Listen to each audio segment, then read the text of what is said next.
remember all the joys and sorrows that remain in our hearts unspoken.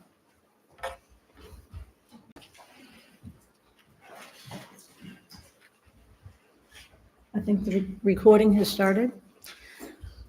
We get a second welcome to everyone here in person today and to everyone who is visiting our service from home. We Unitarians of Lake Norman are an open and inclusive congregation.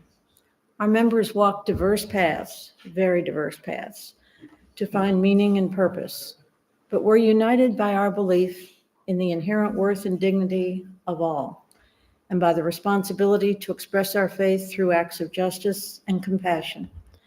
My name is Sandy McFeely, and I've been a member of this congregation since 2013.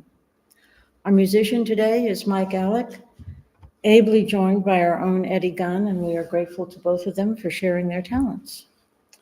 Our speaker today is Reverend Pat Jobe, who has led our congregation since the early fall of 2020. Today's sermon is the result of Doug Wall's high bid at last year's auction to propose a sermon topic for Reverend Pat. Doug, you have enriched our congregation in so many ways. We are long used to having UU songs, a UU animal ministry, and more recently joined in with UU the Vote through the NC Justice Ministry. And now, today, we will hear that there's a Unitarian Universalist Jesus, and maybe has been all along. We start our services and most other activities by lighting a candle inside a chalice and speaking words that call us to that occasion. Please join me in saying today's chalice lighting words, which are in your order of service. We light this flaming chalice to illuminate the world we seek. In our search for truth, may we be just.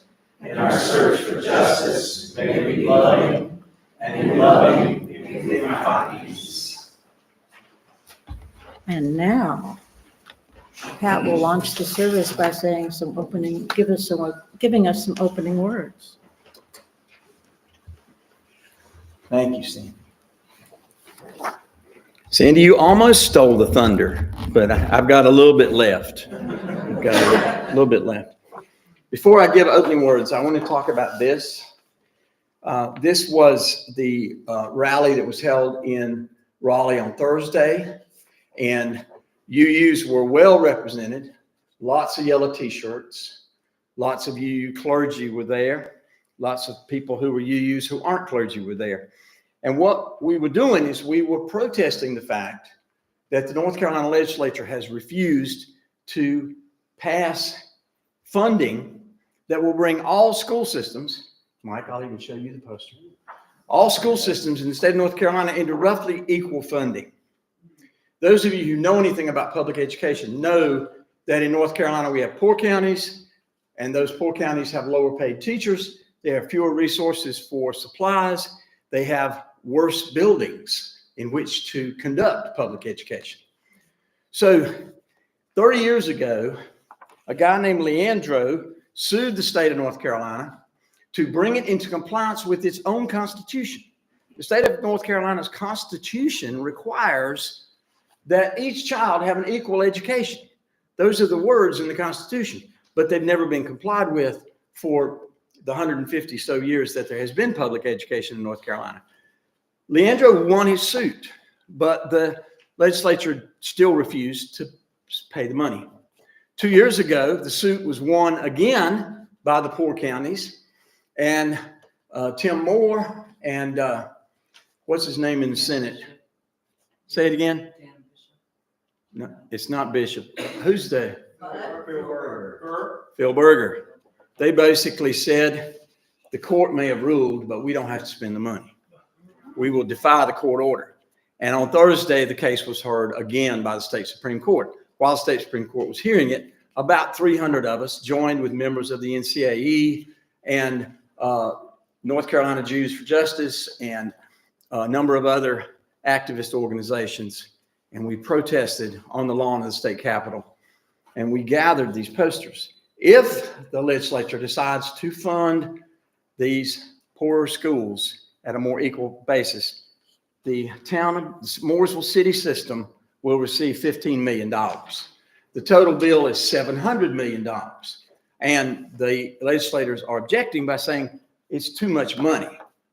They don't have the unmitigated gall to say we don't have the money, because currently the state of North Carolina has a $6 billion surplus.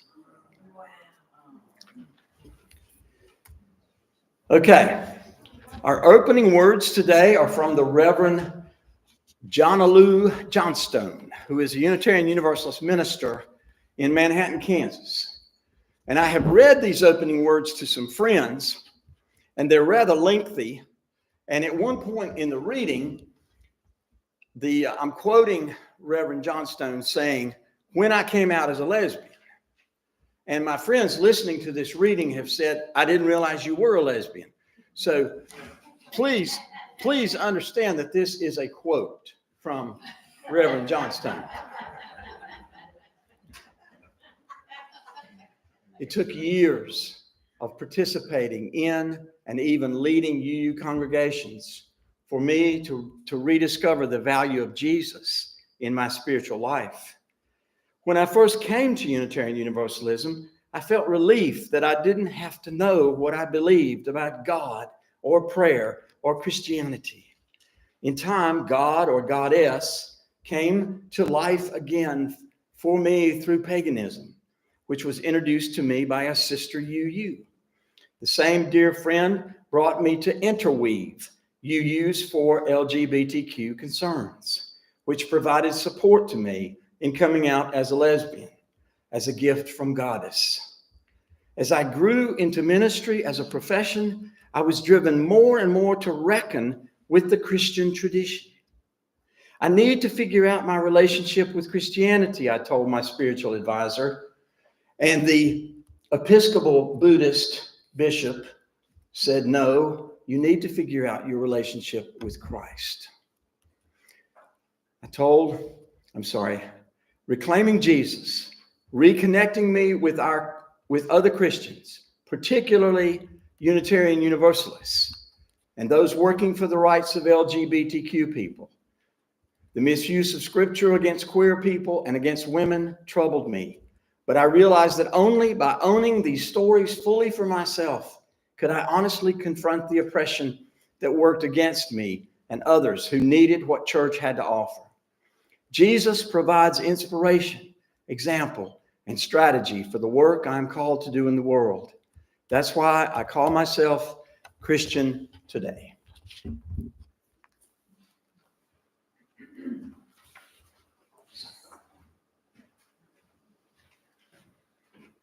Thank you, Pat, for giving us much to think about as Mike takes us with his music into a space of worship and contemplation.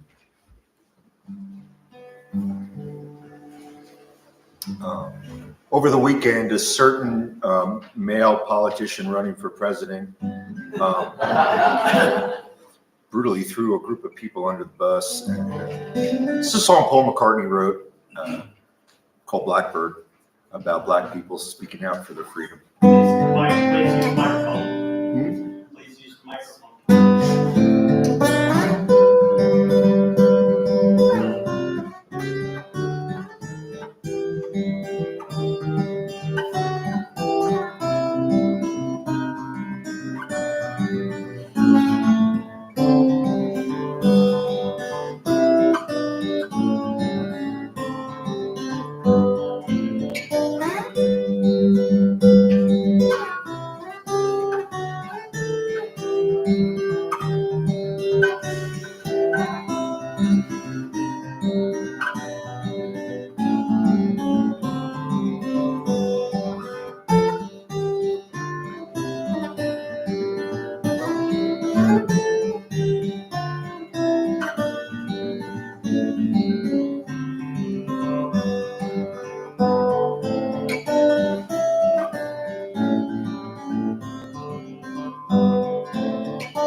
Beautiful, Mike.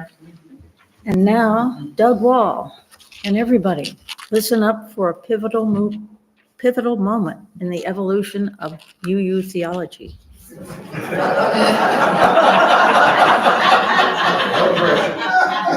No pressure, right? No pressure. I need to check in with you, Doug. Were those opening words okay? Yes, it Okay. The guy's going to bid in an auction to get the sermon topic. You want to make sure he's happy. What do we mean when we call ourselves Unitarian? One of the jokes is that we believe in one God at most.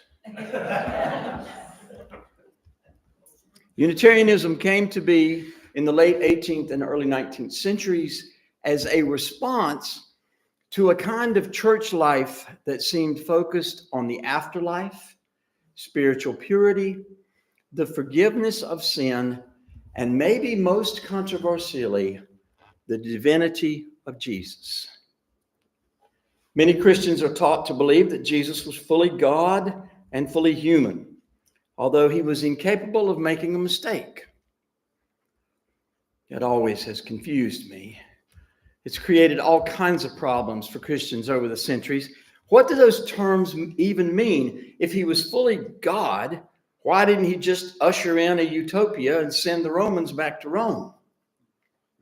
If he was fully human, how could he have been so clearly divine as he appeared to be through miracles like raising the dead, healing the sick, and turning water into wine? What was going on with this guy?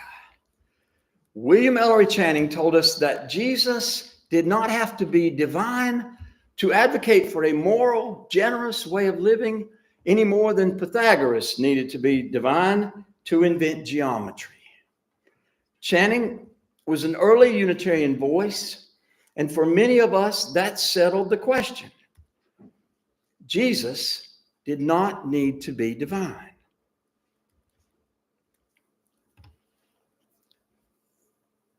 One of my coworkers was once asked, "Do y'all deny the divinity of Jesus?" And she said, "No, honey, we don't deny anybody's divinity." Was Jesus a universalist? We certainly think so. We certainly think so. For us, that means the afterlife is not a tripwire into an eternal deep fat fryer.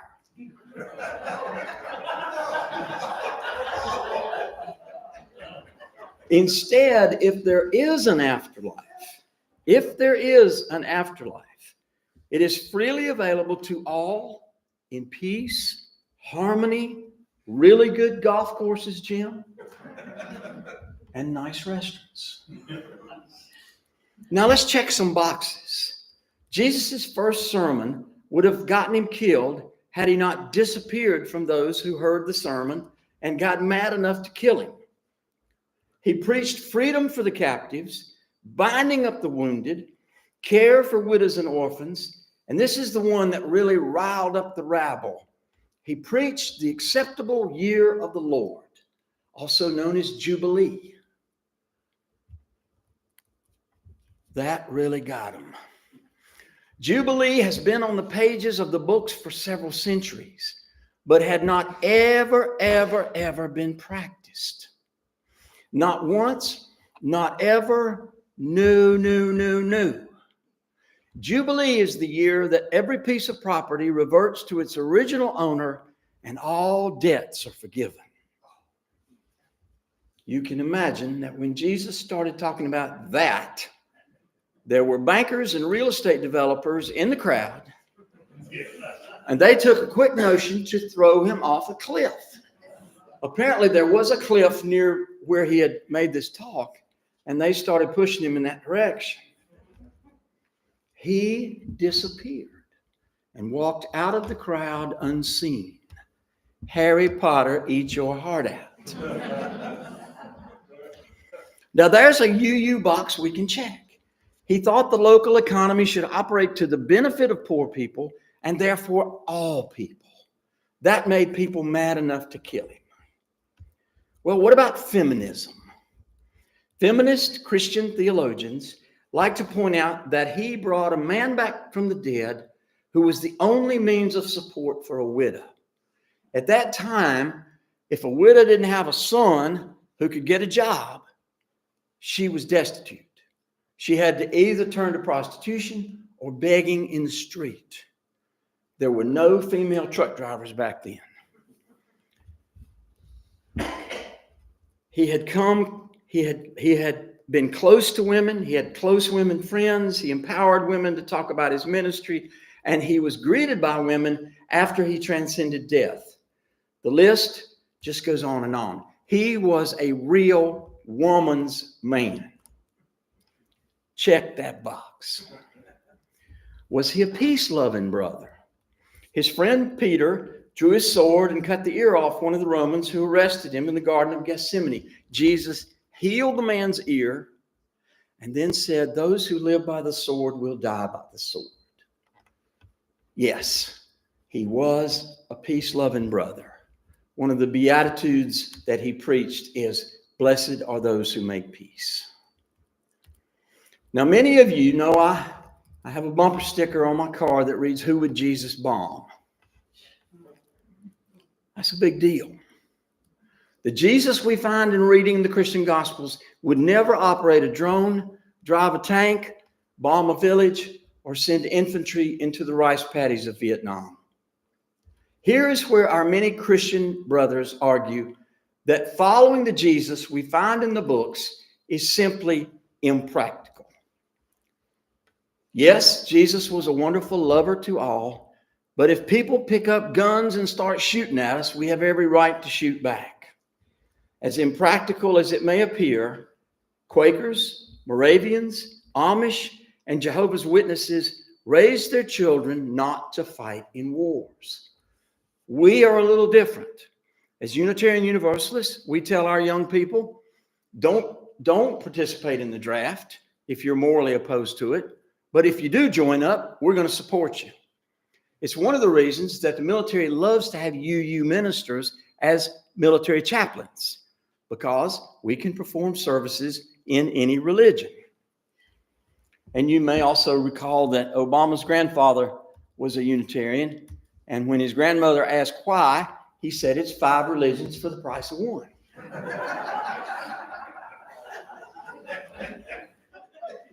Jesus was so impractical as to end up hanging on a cross.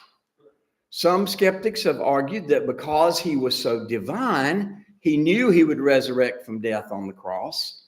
They argue that because he knew he would overcome the cross and bring the world with him into the heavenly home, that cross was no big deal. It is hard to comprehend how anybody could have considered death on a cross as no big deal. You've heard me say before that Gandhi said we should oppose Hitler with nonviolence. And his listeners said, "But wouldn't millions of people have to die?" And Gandhi said, "Aren't millions of people dying now?" The Jesus of so many Christians is what Woody Guthrie called pie in the sky and the sweet by and by. The Jesus of our Unitarian Universalist traditions is the advocate for the poor. Check that box. The feminist. Check that box. And the peace-loving brother. Check that box. The Jesus of so many, and certainly not all Christians, is only there to keep them from going to hell and get them into heaven. It's nice for them to be reminded of that every Sunday. The Jesus of our UU traditions went with Clara Barton into the battlefield at First Bull Run. When she applied to be an Army nurse, she was turned down because she was a woman. All the Army nurses were men. So what Clara Barton did is she went and hired a wagon. She bought medical supplies, cut up cloth for bandages, and rolled onto the battlefield on her own. When the officers of the Union Army saw what she had done, she was hired as an Army nurse. The same thing happened in the Crimean War 10 years earlier with Florence Nightingale, and both women were Unitarians. Boom. Jesus talked about a man who had two sons. Our text for this story is the Gospel of Matthew, the 21st chapter, the 28th through the 31st verses. The man with the two sons asked the first to go into the vineyard and work. The son said, "Yes, I will," but he didn't. The second son said, "No, I won't," but he did. And then Jesus asked, which son had the father's favor? Now, unfortunately, I have told this story many times, especially to my Southern Baptist friends who want to understand our Unitarian Jesus. And they don't get it. They don't know what I'm talking about. So I came up with another illustration. Imagine that you have a child with a serious medical problem, and you ask a friend for $10,000 because your insurance company refuses to pay for an experimental procedure that your doctors believe is going to save your child's life. Your friend says, "Sure, I'll be glad to help." But he gets in his car and he drives away. You ask a second friend for $10,000 because your insurance company refuses to pay for an experimental procedure that your doctors believe is going to save your child's life. And your friend says, "Are you kidding? That's an imposition on our friendship. Please, not only am I not going to give you the money, but I would ask that you never ask me for anything like that again." And then he sits down and writes you a check for $10,000, hands it to you. Which one of those friends has your favor? That's the Unitarian Jesus.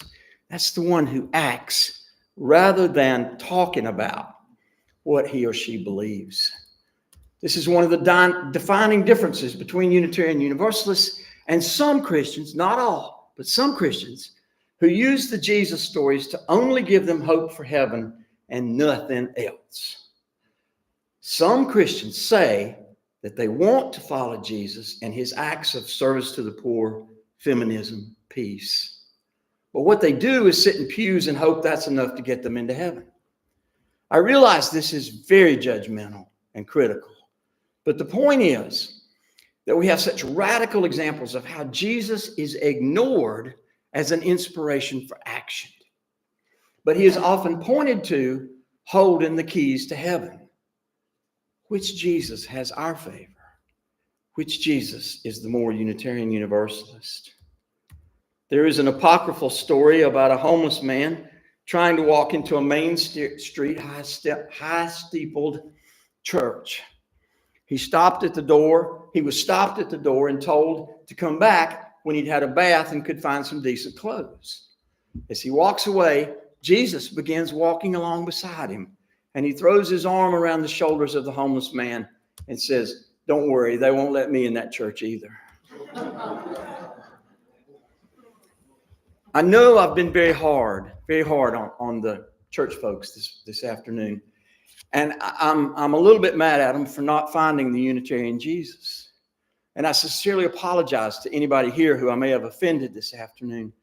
This sermon was Doug Wall's bidding, as you've heard over and over again in print and from our beloved Sandy McFeely. This is all Doug Wall's fault. If I have hurt anybody's feelings, please talk to Doug. But if you like what I've had to say today, tell your friends. Tell your friends. So I'm going to close with some questions which will prompt our talk back. Knowing that Jesus was interested in helping the poor, do you feel any differently about Jesus? Do you feel any differently about the poor? Service to the poor is one of the hallmarks of many Christian traditions dating all the way back. Knowing that Jesus' attitude toward women was very empowering and kind, and that he counted many women among his friends, does that change your attitude toward Jesus? Does it change your attitude toward women? And what about peace? Is peace more or less important to you in light of the attitude of Jesus? And finally, how does any of this change your attitude toward Doug Wall? Let's talk about it, Sam.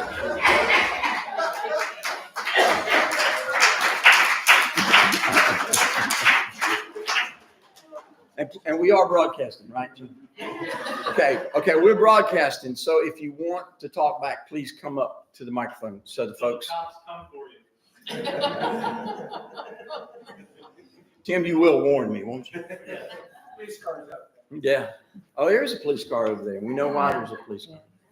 Who has some? Tim, come. Now that there's a theocracy in Alabama, well, they'll send the Alabama troopers. Come on up. Thank you, Pat, very much. Not to talk back to you directly, to add a little bit, and that is, if anyone is unaware, it was in, this is the microphone. Well, no, this is the one you hear on. In the room, yes, you're all right, because I can't hear over there.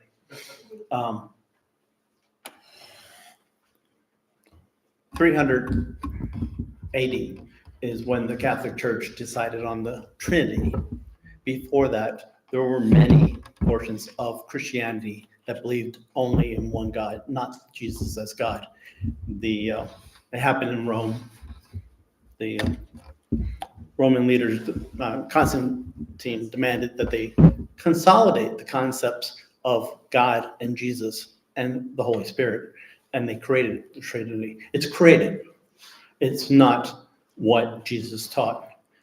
Jesus probably was a Unitarian. Yes. Other responses? Come on up. It's a free microphone. All right, man himself.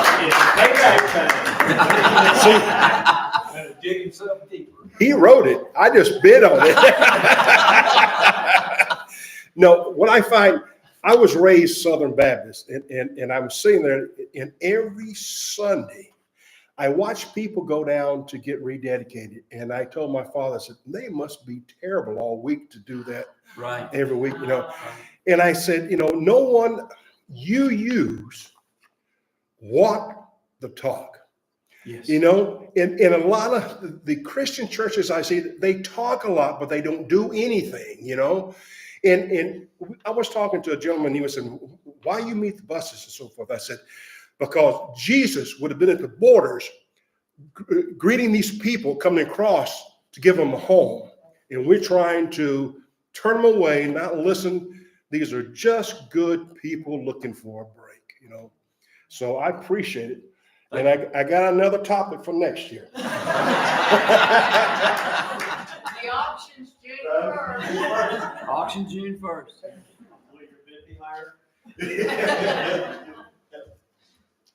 Anybody else? I've always got something to say. Yes. And Sue, you're one of the people I was worried about hurting. Oh, Didn't hurt. no. Okay, good. I like the part where it said you need to work on your relationship with Christ instead Yes. of Christianity, Yes. because organized religion somehow loses it a lot of the time. And one of our dear friends was a Methodist minister, and got into food insecurity and built a ministry around that. But oh dear, it just went away. On his Facebook post this week, he said, at the heart of Christianity is a powerful ethic. It is what the first followers of Jesus called the way, a way of living based on love and compassion, reconciliation and forgiveness, inclusion and acceptance, peace and nonviolence, generosity and justice. The ethic is what makes Christianity good. Without it, Christians can become rigid and intolerant, self-righteous and condemning, hate-filled and violent, selfish and unjust. In other words, without the ethic of Jesus, Christians can become the worst humanity has to offer. Oh. Woo. I want to say just one more thing about Tim's history lesson. The extraordinary thing about what Constantine did is the day before he made Christianity the state religion of the Roman Empire, it was illegal to be a Christian. The day after, it was illegal not to be a Christian. Anybody else? That's what happens when politicians get involved in religion. Sandy, you've alluded to the ruling in Alabama about the little people who live outside. There was a post on Facebook yesterday, picture of an egg, and the caption was, "In Alabama, this is a chicken."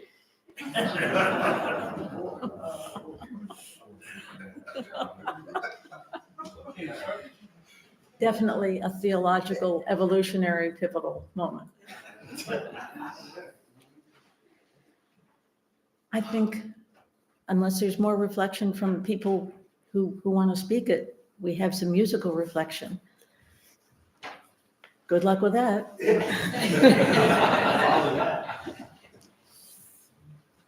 I just warn y'all, if you play the old rugged cross, you might be in trouble.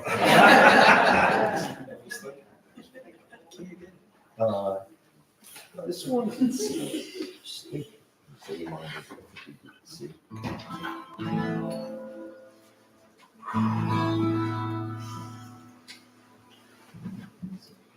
If you've ever heard the song Hymn 43 by Jethro Tull, that's it. Father high in heaven, smile down upon your son, who's busy with his money games, his women and his guns. Jesus save me.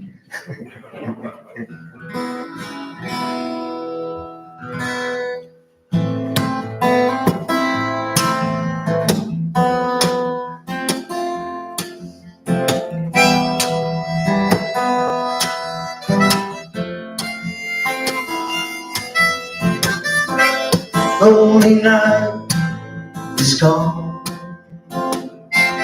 Don't you know? Don't you know? The dark and lonely night greets the dawn. Don't you know? Don't you know? Morning rains may come today. The rising sun dries the tears away. It's alright to let it go.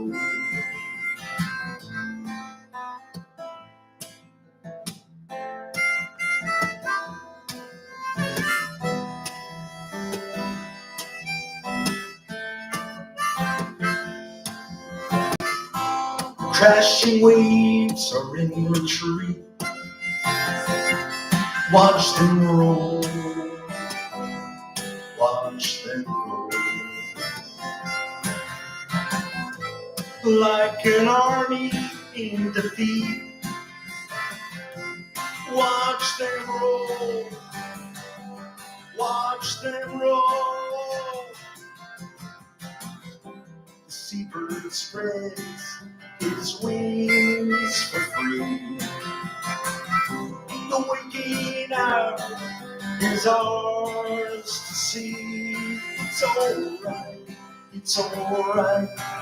to let it go.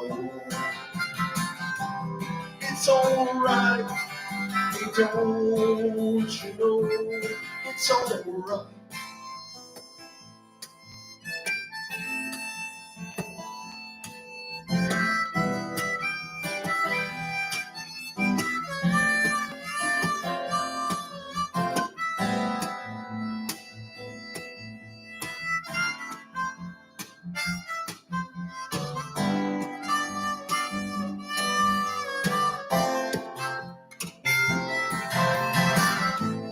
Down the strand at the end of the world,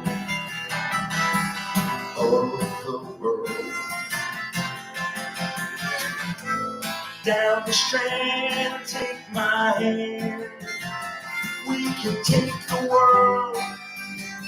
We can take the world. Up and down and all around. Up and down till we have found. It's alright to let it go. It's alright, don't you know? It's alright.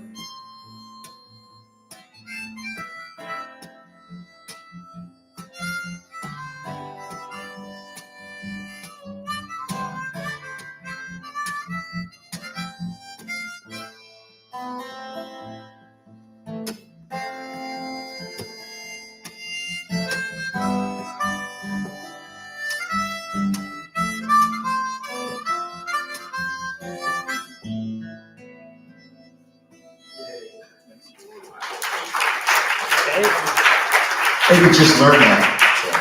That's how good he is. You know, I'm anti-gun except for Eddie gun. Any gun I like. You guys are just fabulous. This fellowship is important, increasingly important to us all. The contributions we make today allow us to sustain and grow our congregation and to reach out to our community, both nearby and in the larger world. Your giving affirms our commitment to each other and to the community, and I don't want the folks who are watching the service from at home to feel left out. This might be an excellent opportunity to go to the website and hit that donate button.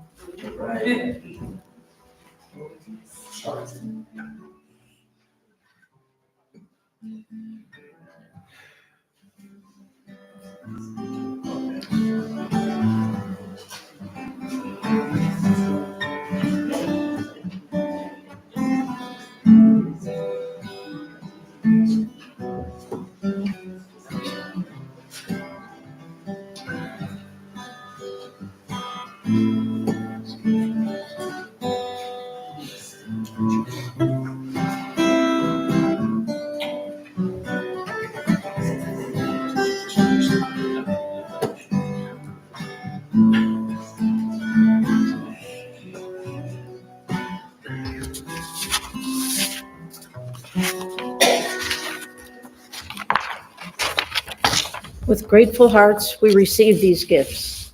May they encourage us to live lives of integrity, compassion, and peace. We're also grateful to all the people who make possible our Sunday services, all our various community activities, and presenting us to the outside world via newsletter and YouTube. And that includes everyone who cheers us on by being in these chairs today or in their even more comfortable Barca loungers at home. Please take a look with me at the announcements in our order of service.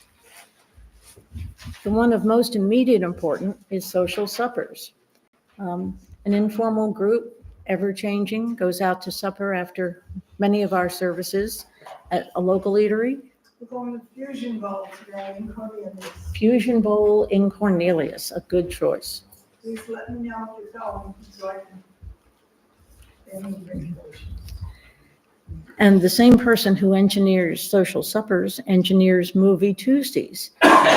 And this week it's Ordinary Angels at noon at Birkdale.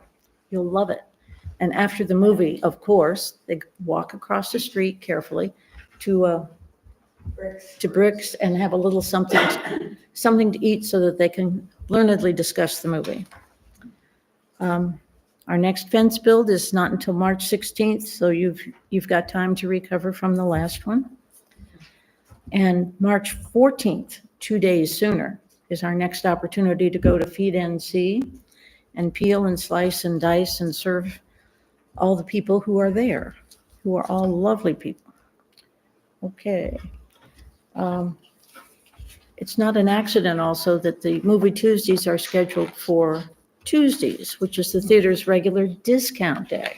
It's no accident that that's when the Unitarians go. Our closing song today, I'm not sure we've sung it before, is 1024. You got to do when the Spirit says do, whether it's do or sing or laugh or dance. But I think we will be well led in it. Please stand as you're willing and able. This one's an F.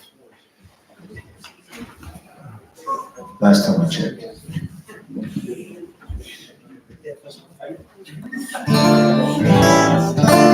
You got to do when the Spirit says do. You got to do when the Spirit says do. When the Spirit says do, you gotta do. Oh Lord, you gotta do when the Spirit says do. Spirit says do. Spirit says do. Spirit says do. Spirit says do. Spirit says do. You got to sing when the Spirit says sing. You got to sing when the Spirit says sing. When the Spirit says sing, you gotta sing, oh Lord, you gotta sing when the Spirit says sing. You gotta laugh when the Spirit says laugh. You gotta laugh when the Spirit says laugh. When the Spirit says laugh, you gotta laugh, oh Lord, you gotta laugh when the Spirit says laugh. Clap when the Spirit says clap. Gotta clap when the Spirit says clap. And when the Spirit says clap, you gotta clap, oh Lord, you gotta clap when the Spirit says clap. You gotta shout when the Spirit says shout. Shout when the Spirit says shout. When the Spirit says shout, you gotta shout, oh Lord, you gotta shout when the Spirit says shout. Spirit says shout, Spirit says shout, Spirit says shout, Spirit says shout. You got to do when the Spirit says do. You gotta do when the Spirit says do. When the Spirit says do, you gotta do, oh Lord, you gotta do when the Spirit says do. You did it. A little bit louder now. You did it. A little bit louder now.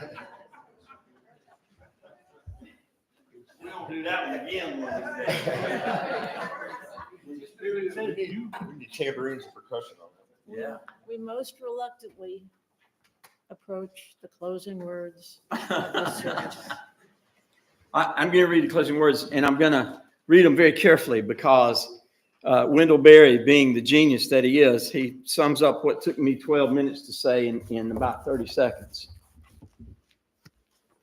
And then when we do our chalice extinguishing, if you will allow me to usurp that duty, we're going to do it as a call and response. I'm going to give you one line, and you're going to repeat it back to me. And I want us to hold hands, if that's okay, while we're extinguishing the chalice. So our closing words come from Kentucky poet and farmer and genius Wendell Berry, one of the truly great voices of the last 100 years. He says, especially among Christians in positions of wealth and power, the idea of reading the Gospels and keeping Jesus' commandments as stated therein has been replaced by a curious process of logic. According to this process, people first declare themselves to be followers of Christ, and then they assume that whatever they want to do merits the adjective Christian. Please, if you would, stand and join hands. Here, come here. I have somebody hold hands. One line at a time. We extinguish this chalice, but not the light of truth, the warmth of community, or the fire of commitment. These we hold in our hearts until we meet again. Shalom. You